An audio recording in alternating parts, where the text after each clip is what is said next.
Turn. Now a hit and a loose football. Fumble on the play. Recovered by The Jaguars ready to go offensively for the first time with Gardner Minshew, former 6th-round pick at QB. Would you say that last week's performance by him, workmanlike in terms of numbers? 1 touchdown, 1 pick, but obviously a loss. Yeah, and that's the bottom line for him. All he cares about is how do we find a way to win the game. Maybe leans on a few other parts of the offense, and hopefully springs a receiver or two free. Now a first carry here for Robinson. Now Robinson coughs up the football. It's loose. James Robinson, the ball carrier. Wow, that ball gets knocked free, but a teammate comes along and scoops it up. It's almost like baseball. Guys at bat, people are on base in scoring position. One guy doesn't get him home. The next guy comes through and picks him up. And avoids the turnover. Now Minshew. To the left side here for Eifert. Minshew's pass. The numbers for Eifert in that game last week. 4 catches, 54 yards. And he was able to get open there, but that's not always easy against this bunch defensively. We are deep enough into the season where numbers count. This is #1 rated defense in the NFL. He'll have a tough time. And he'll get it down to the 47 here. Back-to-back receptions for him, and it's another first down. 10 at the 47-yard line. They'll run on first down. Robinson. And he loses the football a second time. And this is picked up by the Browns. And his guys are going to take over at their own 48-yard line. Recovered by Cleveland. Obviously, you got to hold on to the football, but I've got to give credit to the defense there. Good job of knocking it free. Yeah, because a lot of the time we just blame the offensive players for not taking care of it. And if they're good, anticipate the contact coming and try and cover up the football. And they still find ways to knock it free. He's going to look deep now for Landry. Got a man, it's caught inside the 10. 33 yards that time. For a quarterback, there's 2 sides to this coin. Either he had complete faith that his guy would go up and get the ball, or his throw was up for grabs. Which one do you think he'll tell the coach when he goes to the sidelines? He pushes through a would-be tackler to get about 3 yards, second down. A check on the numbers for Chubb from a week ago. There isn't a coach alive who wouldn't like those numbers. Well over 100 yards and a touchdown, too. Partner, I think all the coaches who are in that great coaching box in the sky would take those numbers. So dead or alive? Either way, they would take that kind of production. After 7-0. And they're going to get to him. A sack. Sack back at the 9-yard line. Finding his way home for the sack that time, Taven Bryan. 3rd and goal they decided to throw for, but how about the play defensively? Couldn't find anyone open. Left him nowhere to go with the football. Had to absorb the sack.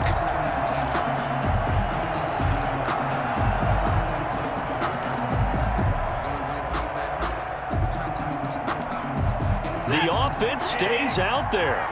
A big challenge here from this far back, but they're going for it on 4th and goal. They will indeed snap it to Watson.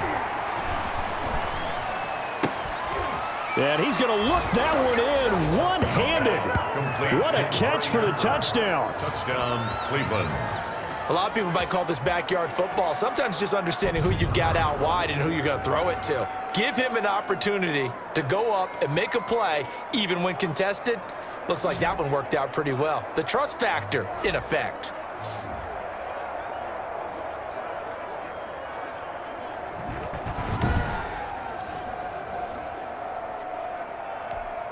Now Parkey for the extra point.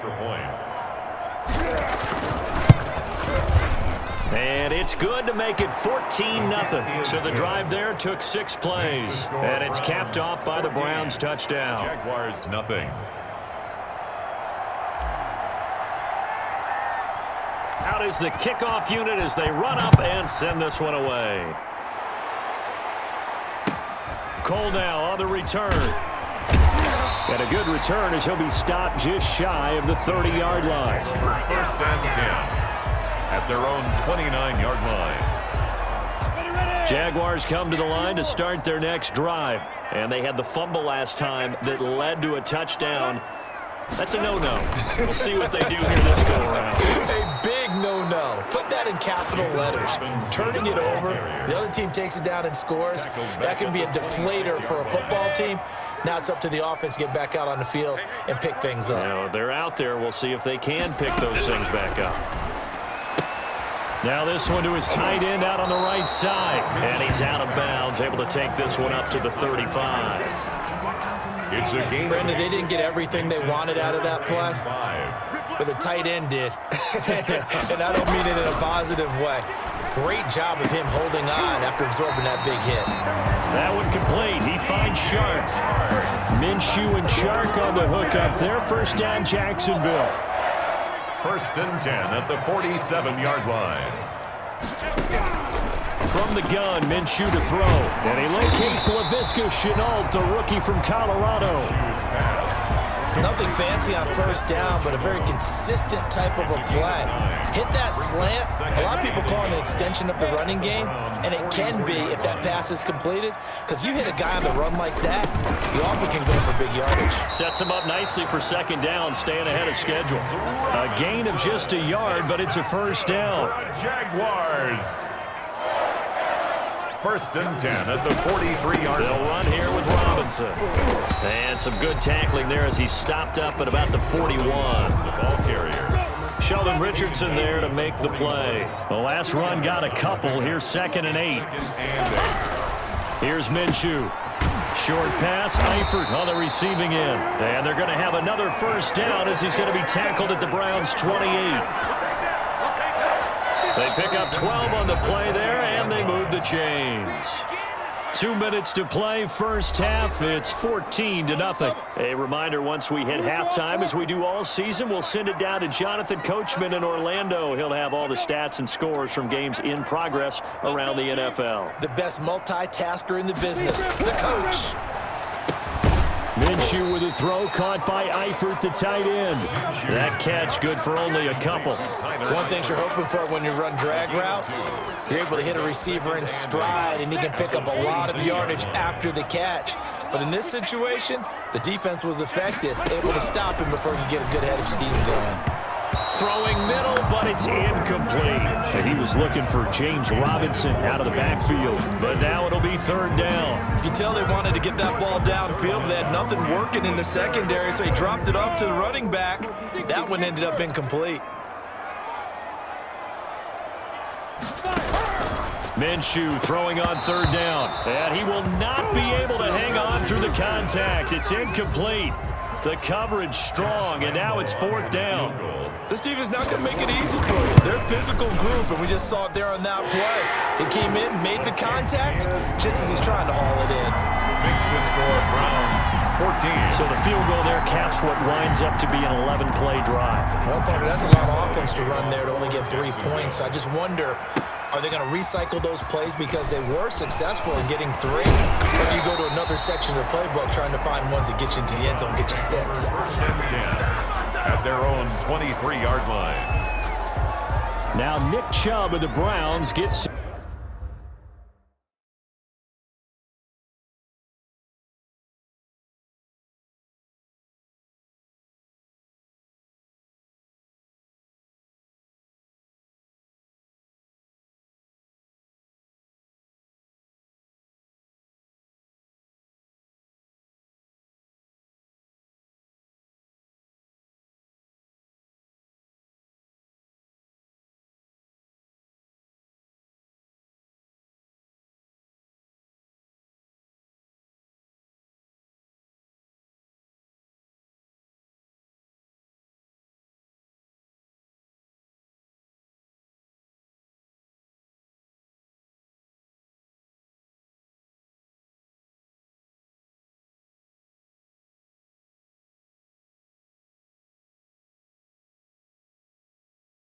For their next possession. He's over 40 yards here in the second quarter. Been nice and effective for them, hasn't he?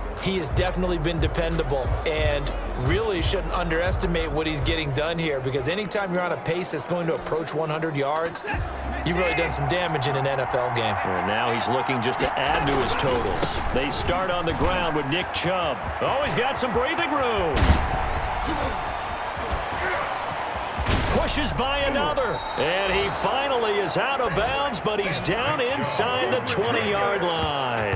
A big play that time out of Chubb. Give him 58 yards on the ground. Not sure exactly what he saw that made him decide to hand it off, but a great decision and a fantastic run. From our vantage point, what he saw was a defense that got out of its lanes, got out of its gaps, and they were pretty much running to the quarterback, viewing him as the bigger threat.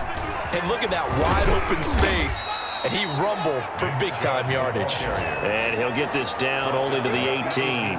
They follow up that gigantic gain with the tiniest of pickups, 1 yard. Here's 2nd and 9, just a yard on that last run. And brought down, but not before they get it inside the 10 to the 7.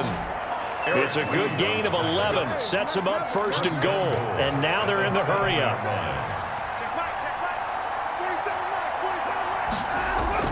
They'll try the air now with Watson to the goal line, but it's incomplete. Amari Cooper, his intended receiver, but it'll be 2nd and goal. Leads to 2nd and goal. Here's Watson. And this is caught. Touchdown, Cleveland. Complete to number Jarvis Landry, his 4th touchdown on the year. And the Browns are going to tack on to their advantage. So simple math here in the first half. They've had 3 drives offensively, and they have scored every time, and they've got the lead. Well, whenever we talk about adjustments, we usually talk about an offense making adjustments, right? This is all about the defense. They've got to figure out some way, somehow to slow them down. Do they blitz a little bit more? Do they play more zone coverage? Right now, they don't know where to go because they're hitting them in every direction.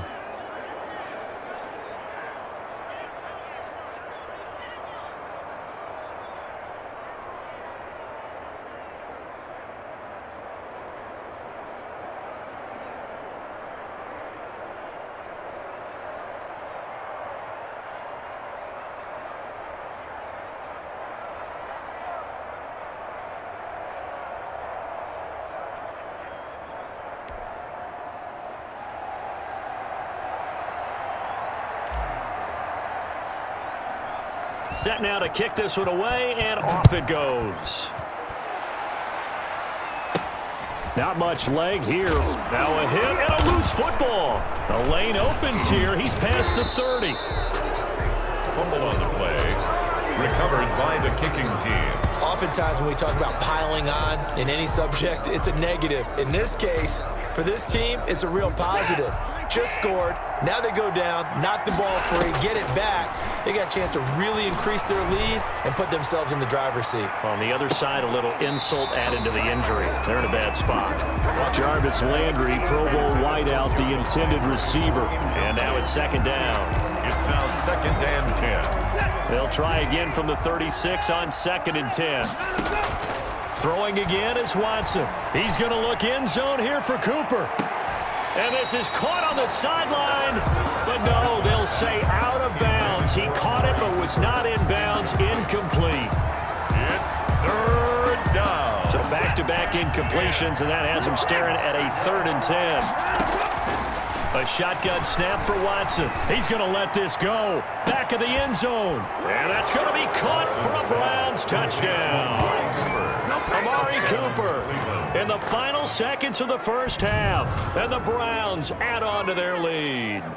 And just before the half ends, the prayer is answered. Defensively, a disaster there. I know often we're surprised when this actually works. I mean, the excitement level goes way up, but maybe we shouldn't be, because I know as a defender, you've got to play the ball in this situation, but you can't interfere with the receiver because, remember, it's a spot foul, and it'd be 1st and goal if it happens in the end zone, and you don't want to give up that play. And that little bit of hesitancy often works really well for offensive guys.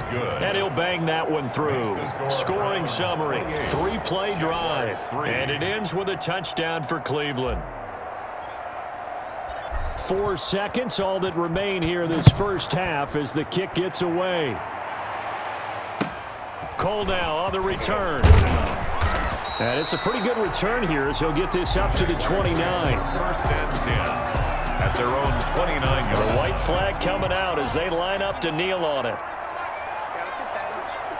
The final second ticks by, and that's going to do it for the first half of play. So we've come to halftime after a